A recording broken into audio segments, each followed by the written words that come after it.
Michael Marley, BoxingConfidential.com, here at the Boxing Hall of Fame. Now, sir, USS Cunningham, you were in the Navy. What was your highest rank, sir, in the Navy? My highest rank, I was E3, but I made E4, pass but not advanced. I mean, I passed the test to advance, but it was too many people already as an E4, so I had to wait. But I made the Navy boxing team, and that's truly, it was cool with me. I didn't care what rank I was. I was a boxer for the United States Navy. I represented the Navy, so that's what I wanted my job to be.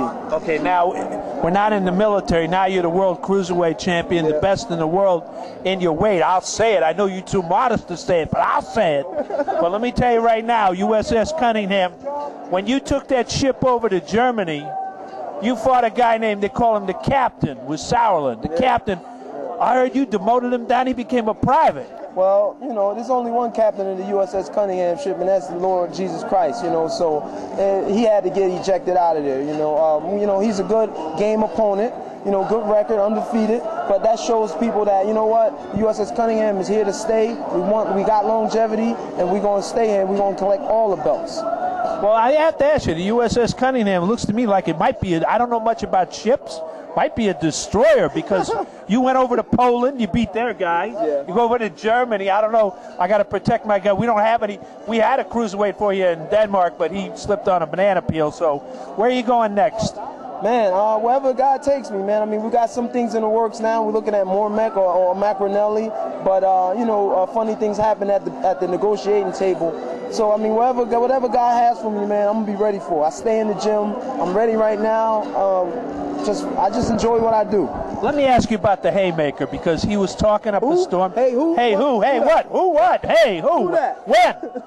No, David Haye, the Haymaker. You know, he claimed that he was the king of the cruisers, but from what I see, he just slipped up to heavyweight. So what do you think about David Haye as a fighter? First, him claiming to be king of the cruisers on worldwide television, on Showtime, without them correcting him. Somebody should have corrected him and said, you didn't clean up the division, because there's one champion out there that you neglected to even mention.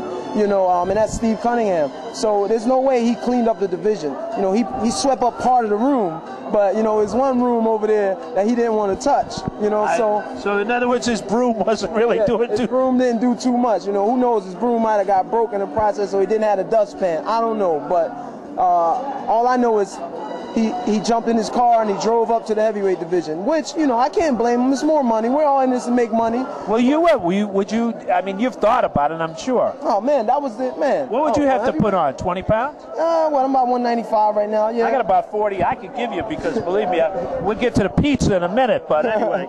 But have you thought about it seriously? I've thought about it, but right now our plans are to be the champion, be the man, to be dominant at the cruiserweight division. We want to be the star in this division, and we got what it takes, you know, with our strength, endurance, and our faith in Jesus, we can do it.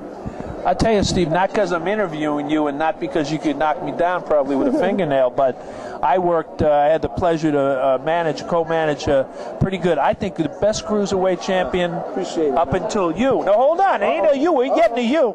But Orland Night Train Norris, and Orland was Orland was a pretty good fighter, you know, and he was excellent as a cruiserweight, good as a heavyweight, but so maybe you can do that. But let's get down to, now we got a lot of hungry readers in BoxingConfidential.com, and I'm continually getting in the mailbag the question, if I'm in Philly Dilly, meaning Philadelphia, where do I go for pizza? Could you give me an address? I give you an address. If you're in Philadelphia, what's the name of the shop? You come to USS Cunningham Pizza. It's at 57th and Master. That's West Philadelphia. Come in, holler at me, get a picture. We selling our T-shirts in there. Get a signed picture. Get yourself some pizza. What is there a signature pizza? Any special pizza? Well, we're having a grand opening here before the end of the summer, and my promoter Don King said he's going to come. Give us that address again. 57th and Master in West Philadelphia. Don King said West Philly, Tyrell Biggs area. Yeah, actually he's right around the corner. Okay. Training amateurs. The grand opening is we're going to have Corey Spinks, a lot of fighters. Chris Bird said he's going to come, and a couple other my friends, and we're going to have a party. You know, say hi to the guys and just come on through.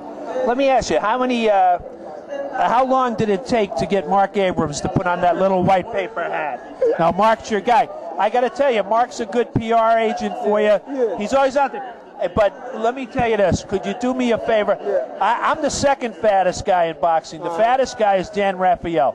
So if Dan comes in from ESPN, you got to give Dan Rafael, have your boy, Mark Abrams, make that diet pizza for Dan Rafael, because he's the only guy in boxing fatter than me. A pleasure to be up here with the man that is the man of the cruiserweight division. You got to salute him. You're going to be an admiral before you finish. USS Cunningham. Hey, thanks, Steve. Appreciate it. Thank you very much. Pleasure. There you go. Thanks.